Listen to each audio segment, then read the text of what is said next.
पुरानी रंजिश और जमीनी विवाद को लेकर के एक ही परिवार के 5 सदस्यों की निर्मम हत्या। रुद्रपुर के फतेहपुरा मामले की गंभीरता को देखते हुए उत्तर प्रदेश राज्य के प्रशासनिक अधिकारी घटनास्थल पर पहुंचे।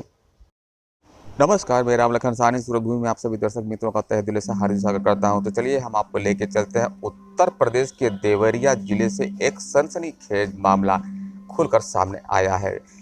रुद्रपुर थाना क्षेत्र के अंतर्गत आने वाले फतेहपुरा गांव में पुरानी रंजिश के चलते 6 लोगों की जानें चली गई। तो चलिए आपको विशेष रिपोर्ट हम दिखाते हैं सूरजभूमि पर। बैकग्राउंड में रुदन की आवाज़ सुनाई पड़ रही है। यह रुदन की आवाज़ लेहड़ा टोला का है जो फतेहपुरा गांव के निकट रुद्रपुर विस्तार का है। आपको बताते चले कि सूचना मिलते ही यहां पर भारी संख्या में पुलिस महकमे के लोग पहुंच गए। पुलिस छानबीन करने में जुटी है। घटना को लेकर के पूरे इलाके में सनसनी फैल गई है। घटना स्थल पर चीख पुकार मची हुई है। गांव में तनाव का माहौल भी ऐसी भी लग चुकी है। जानकारी के अनुसार देवरिया के रुद्रपुर कोतवाली इलाके के फतेहपुर के लेहड़ा टोला सोमवार की सुबह पूर्व जिला पंचायत सदस्य प्रेम यादव की पीट कर किसी ने हत्या कर दी। घटना के प्रतिशोध में उमड़ी भीड़ ने आरोपी पक्ष के सत्यप्रकाश दुबे के दरवाजे पर पहुंचकर सत्यप्रकाश दुबे को मार डाला। प्रेम यादव के समर्थकों ने पूरे ब्राह्मण परिवार को खत्म कर दिया। प्रेम यादव समर्थक सत्यप्रकाश दुबे के दरवाजे पर पहुंचकर धारदार हथियार और बंदूक से लैस लोगों ने पति पत्नी 2 बेटी एक बेटे को मार डाला, जबकि एक बेटा अस्पताल में जिंदगी मौत से जूझ रहा है। शासन के निर्देश पे हम लोग यहाँ आए हैं।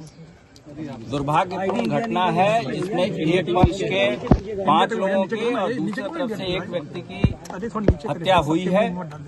इसका कारण भी बताया कि जो सत्यप्रकाश दुबे हैं, इनके भाई ज्ञान प्रकाश दुबे के हिस्से की जमीन जो उन्होंने दूसरे पक्ष को लिख दी थी, उसको लेकर विवाद था। इसमें अभी तक 14 लोग हिरासत में हैं। पूरे प्रकरण में ठोस और प्रभावी कार्रवाई की जाएगी। दुबे जी जो अभी प्रथम दृष्टया जो पता चला है, जो ये दुबे जी जिनके घर पे हम लोग खड़े हैं अभी यहाँ पे, उनके एक भाई हैं और उनके भाई ने अपने हिस्से की जमीन एक सज्जन जो दूसरे पूर्वे में रहते हैं उनको बेची थी और उसको लेकर के शायद जो दुबे जी का परिवार है वो उसने कुछ आरोप लगाए थे दूसरे पक्ष पे कि उन्होंने उनके भाई को बहला फुसला करके उस जमीन को अपने पक्ष में कराया है। और लेकिन उसमें जो भी कानूनी कार्रवाई थी वो काफ़ी समय से चल रही थी और उसको लेकर के इनके बीच में थोड़ा तनाव था। और आज जैसा कि मैंने पहले कहा कि आज सुबह क्या ऐसी बात क्या बात हुई जिसकी वजह से ये इतनी बड़ी घटना हो गई, इसके बारे में अभी हम लोग अब जानकारी और हासिल कर। सर, लगातार पुलिस के पास एप्लीकेशन जा रहा था, उसके बाद भी पुलिस ने कोई कार्रवाई नहीं की। इसके बारे में पता लगाया जा रहा है कि कब उन्होंने कहा। करीब 1 दर्जन 12 बार का एप्लीकेशन दिया गया था, उसके बाद भी पुलिस की तरफ से कुछ नहीं हुआ। उसके बारे में भी विचार किया जाएगा। अभी फिलहाल तो हम ये कह रहे हैं कि अगर किसी दरखास्त दी गई है तो उसके बारे में हम लोग पता लगाएंगे कि कब कहाँ किस स्तर पे दरखास्त दी गई और यदि कहीं पे कोई इस तरह की लापरवाही होगी तो उस पर भी कार्रवाई होगी। सर, डीएम और कप्तान को काफी दिनों से दुखद दुर्भाग्यपूर्ण घटना है। आज प्रेम यादव जी और सत्यप्रकाश दुबे जी इनके बीच में किसी बात को लेकर विवाद हुआ, जिसको लेके अभी तक ये जानकारी में आया कि प्रेम यादव जी की हत्या हो गई। और जब ये जानकारी प्रेम यादव जी के टोले में पता लगी तो वहाँ से लोग गए और उन्होंने सत्यप्रकाश दुबे जी और उनके परिवार में हमला कर दिया, जिससे 6 लोग घायल हो गए, जिनमें 5 लोग अस्पताल में जब लाए गए तो मृत्यु हो चुकी थी और एक का इलाज चल रहा है। लोगों से ये पता चला है कि सत्यप्रकाश दुबे के यहाँ कुछ संदिग्ध लोग आए थे, उनके द्वारा प्रेम यादव की हत्या की गई। क्या इनको किसी की गिरफ्तारी भी हुई है? देखिए, अभी कोई विटनेस नहीं आया सामने। ये जानकारी कहाँ से आ रही है, सब जानकारी की जाएगी। अभी तक प्राइमा फेसिया हमें विटनेस नहीं मिले हैं। हम लोग प्रयास कर रहे हैं, जानकारी कर रहे हैं। घटनाक्रम की समस्त जानकारी करके जो भी दोषी होगा उसके खिलाफ कार्रवाई की जाएगा। These are initial information. अभी हमारा यही प्राथमिकता है कि जो घायल है उसका उपचार हो जाए, FIR पोस्टमार्टम कर दिया जाए और जो दोषी हैं उनका चिन्हांकन किया जाए। और जब दोषी का चिन्हांकन करेंगे तो इन सभी बिंदुओं को हम इनकॉर्पोरेट करेंगे। अभी दोनों तरफ से परिवार में लोग दुखी हैं, बयान देने की स्थिति में भी नहीं रहते हैं, तो जानकारी कर रहे हैं और लगातार जानकारी करके जो भी दोषी होगा कार्रवाई की जाएगी।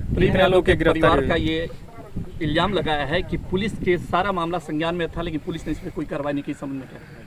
देखिए, जो भी जिसको शिकायत हो, अभी तक हम लोगों की जानकारी में ऐसा विशेष नहीं आई है। जनपदीय पुलिस अधीक्षक जिलाधिकारी से भी बात हुई है कि किसी प्रकार का इस मामले को इमीडिएट कोई कारण था। इन दोनों परिवारों के बीच में एक पुराना ज़मीनी विवाद हुआ था जो कि हल हो चुका था प्रेम यादव जी के पक्ष में। सत्यप्रकाश दुबे जी के ब्रदर थे, उन्होंने कोई ज़मीन लिखनी थी, उन्होंने लिख दिया था इनके पक्ष पे और उनके फेवर में कोर्ट ऑर्डर भी आ गया था। अब उसको लेके कसीदगी चल रही थी, दीवानी में एक मामला भी चल रहा था, बट लास्ट एप्लीकेशन भी जुलाई 22 की पाई जा रही है। तो इमीडिएट ये कहना कि साहब कोई एप्लीकेशन थे अभी तक संज्ञान में नहीं आया, हो सकता है इस विषय में और छानबीन करेंगे हम लोग। अभी इनिशियल इन्फॉर्मेशन है, बहुत सारे डेटा बेसेस चेक करेंगे। ये मैं श्योर करना चाहता हूँ कि अगर किसी प्रकार की लापरवाही किसी भी स्तर से हुई होगी तो अवश्य कठोर कार्रवाई जाएगी। कितने लोग गिरफ्तार हुए सर? अभी तक हम लोग 12 से ज़्यादा लोगों को हिरासत ले चुके हैं और उसमें हम छानबीन कर रहे हैं। जो भी दोषी होगा उसके खिलाफ हम लोग अग्रिम कार्रवाई करेंगे।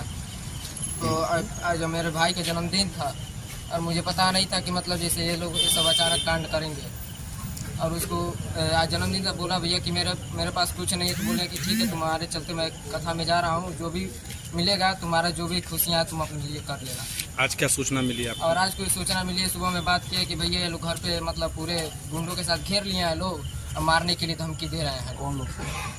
वो श्री प्रेमचंद्र यादव। आप क्या चाहते हो बाबू? हम उनके लिए चाहते हैं कि उनको सख्त फांसी की सजा मिलनी चाहिए। सरकार से क्या मांग करते हैं? सरकार से यही मांग करते हैं कि सब पूरे उनके खानदान वालों को, अपराधियों को पूरे सख्त सजा, और यही हम गुजारिश करते हैं। जानकारी आपको कौन लोग? जानकारी तो हमारे जिसको पहचानते हैं उसको हम बता सकते हैं। क्या क्या कौन है बताओ? श्री प्रेमचंद्र यादव हैं, राम जी उनके छोटे भाई श्री राम जी यादव हैं और उनके पिताजी राम भवन यादव हैं। अच्छा, क्या आप चाहते हैं उनके घरों पे बुलडोजर चले? एकदम चाहते हैं कि हमारे जो खानदान को, हमारा तो मान लीजिए परिवार चला गया, लेकिन उनका परिवार नहीं बचना चाहिए। क्या चाहते हो? सरकार से क्या मांग? सरकार से यही निवेदन है कि उनके पूरे खानदान वालों को पूरी फांसी की सजा मिलनी चाहिए। और रह गई बात कि हमारे, ताकि जीवन में किसी के परिवार को आके उठा कर ताकि प्रशासन के बारे में क्या कहोगे? प्रशासन के बारे में यही कहना चाहते हैं कि प्रशासन यही इसी के साथ गुजारिश करे ताकि हमारे प्रशासन सहयोग करे। रुद्रपुर कोतवाली क्षेत्र के फतेहपुर गांव में क्या वारदात हुई है, क्या जानकारी है जी बताएं।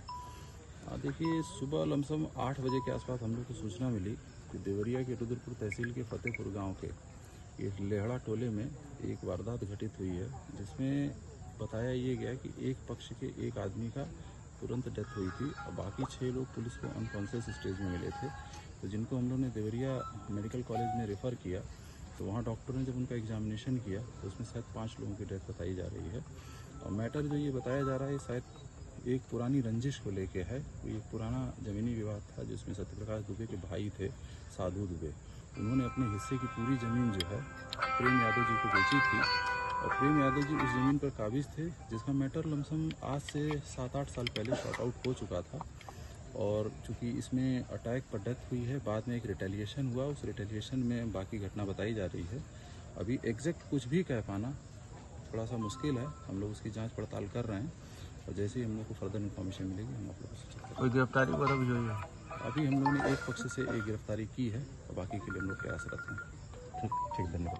हालांकि अभी कई खुलासे होने बाकी हैं, पुलिस अपनी तहकीकात में जुटी हुई है, लेकिन एक बात जो पुलिस की तरफ से प्राप्त हुई है, पुलिस का कहना है कि सत्यप्रकाश जी ने अपने भाई के ज़मीन को प्रेम यादव को बेचा था। इस बात को लेकर के इन दोनों गुटों में रंजिश चल रही थी और झगड़े भी आए दिन हुए करते थे। लेकिन फिलहाल यह तथ्य की पुष्टि अभी तक नहीं हो पाई है कि वास्तविक हत्यारा प्रेम यादव का कौन, मारने वाला सत्यप्रकाश है या कौन, इसके पीछे की गुत्थियां अभी भी अनसुलझी हैं और फिलहाल तहकीकात में पुलिस जुटी हुई है। अब देखना है कि आने वाले समय में किस प्रकार की गुत्थियां सुलझेंगी। और हालांकि ये बात करते हैं कि प्रेम यादव के गुटों की तरफ से जो हत्याएं की गई हैं वह एक गलतफहमी का भी आशंका बताई जा रही है, क्योंकि फिलहाल जो डेड बॉडी मिली हुई है शव प्रेमनाथ यादव का सत्यप्रकाश के घर के सामने मिली। अगर इस बात की पूरी जानकारी होती और सत्यप्रकाश ने अगर इस प्रकार की कोई करतूतें की होती तो वह बिंदास अपने घर में नहीं मौजूद मिलता। फिलहाल यह एक तहकीकात का विषय है, लेकिन दोनों तरह की बातें सुनने को मिल रही हैं। मैं रामलखन सहानी, सूरत भूमि। हमारे विशेष संवाददाता राम कृपाल शुक्ला की विशेष रिपोर्ट, बरहज देवरिया।